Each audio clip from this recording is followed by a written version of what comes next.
je veux pas le mettre en responsable pour que ça puisse pas donner l'impression d'un combattant. Lorsque le Congo accéda à l'indépendance,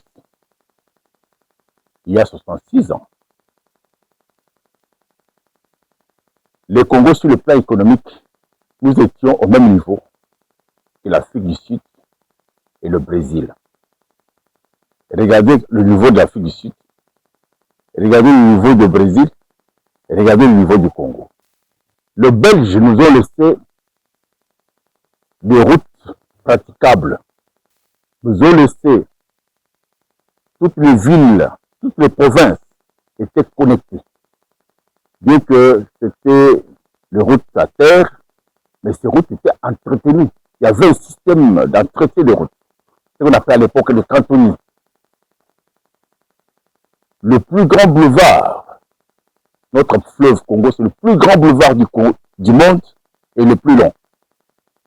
Ce boulevard-là était entretenu. Il était curé.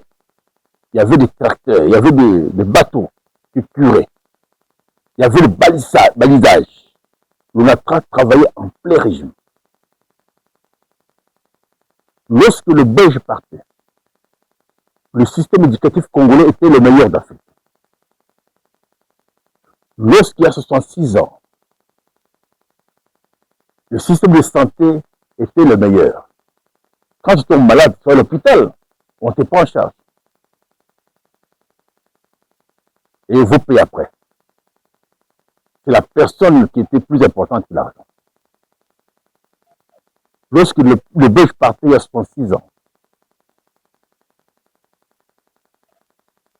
le système, la connexion des territoires, la connexion des collectivités, la connexion des provinces au chef-lieu du territoire, les chefs-lieux du territoire aux chefferies, était praticable. Toutes les routes étaient praticables. Tu veux prendre le DIFCO, on appelait VE, tu vas de Kivu à Kinshasa avec le VE. Le pays a été détruit systématiquement. Qui en est l'auteur? Pourquoi nous sommes arrivés à ce niveau-là? C'est le travail qu'a fait M. Mobutu. Mobutu, lorsqu'il prend le pouvoir, il a fait ce qu'on appelle les aérianisations. Ils ont volé le blé de blanc, confisqué le blé de blanc pour donner à ses amis et à ses frères. Le magasin, les comptes bancaires, ils ont à ses frères et à ses amis. L'économie du Congo est tombée. Le cantonnier qui était, le système de cantonnier qui existait a été anéanti. Le système d'environnement, ce qu'on appelle les gens qui s'occupent de l'environnement, ces gens-là avaient la possibilité de venir dans des parcelles des gens, contrôler comment vous gérez, vous gérez vos stations sanitaires, entrez dans vos maisons. Tous ces systèmes ont été anéantis avec M. Mobutu. Et arrivé en 1984, Mobutu entre un programme d'ajustement structurel avec la Banque mondiale et FMI. Où le budget de l'éducation était de 33%, il a ramené à 1%. Le système éducatif anéanti. Le système de santé qui avait 10% du budget a été ramené à 0,0. Aujourd'hui, le système de santé n'existe pas. On fait du bricolage. On bricole. Ça n'existe plus. Donc, dans tous les domaines, après 66 ans, nous sommes en néant. Rien n'existe à cause des Congolais. Au moins, Mobutu, pendant les 12 ans, quand il a pris le pouvoir, Mobutu nous a laissé Barrage d'Inga, il a laissé Palais du Peuple, Stade Kamanola, donc il a laissé citer Maman Mobutu, citer Vert, tout ça. Il a travaillé pendant 12 ans, parce que c'est à cause de l'opposition. Quand il y a eu l'opposition pilotée par les catholiques, avec une espèce qui est entrée en jeu, ça fait que Mobutu a abandonné de travailler. Il est resté au pouvoir pendant 20 ans sans travailler.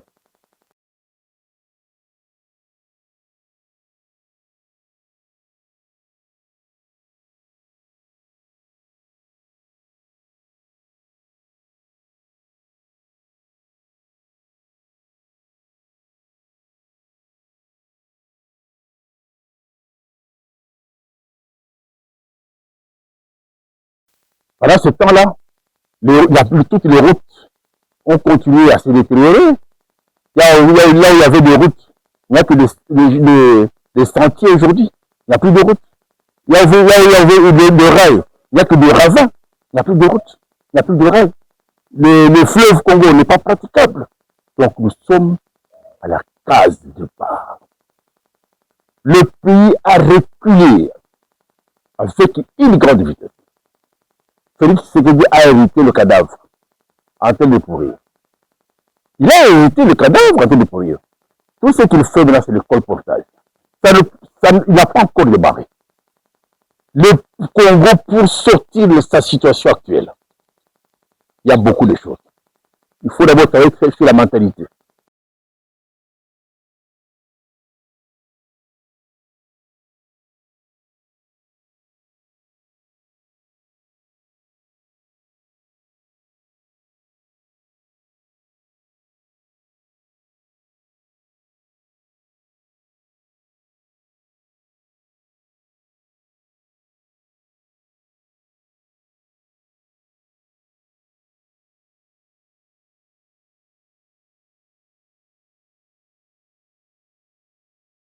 Et la mentalité doit changer.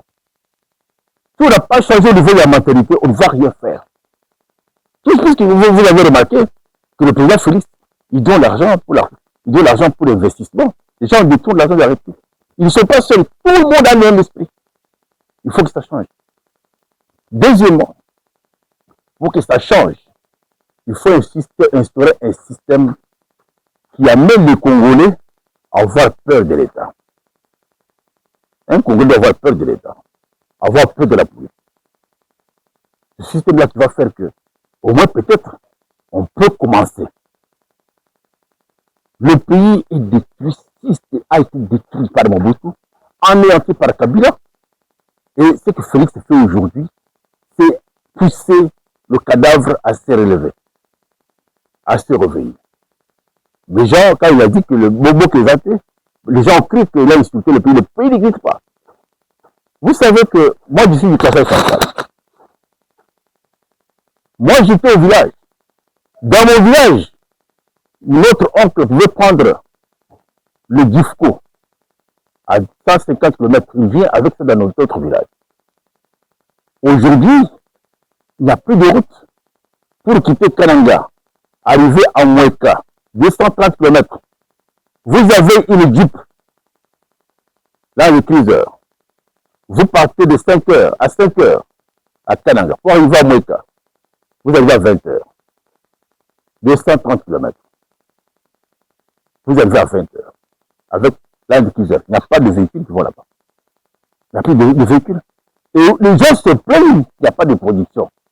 Le Congo, sur le plan économique, le Congo exportait les produits vivières. Le Congo exportait le riz. Le Congo exportait les arachides. Le Congo exportait l'huile de palme. Toutes ces choses-là, c'est arrêté. Il n'y a plus rien.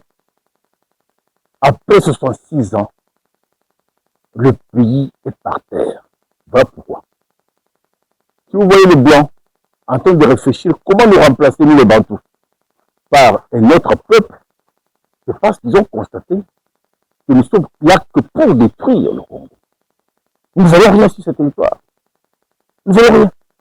On a passé le temps de détruire le Congo. Le moment, c'est le mode d'évaluation. Ce n'est pas le mode de discours, le mode d'évaluation. Qu'est-ce que nous avons fait de notre pays pendant 66 ans d'indépendance? Pendant 66 ans, qu'est-ce que nous avons fait de ce pays? Et c'est ça la question la plus importante. Il faut se poser aujourd'hui. Le pays est anéanti. Le pays est par terre.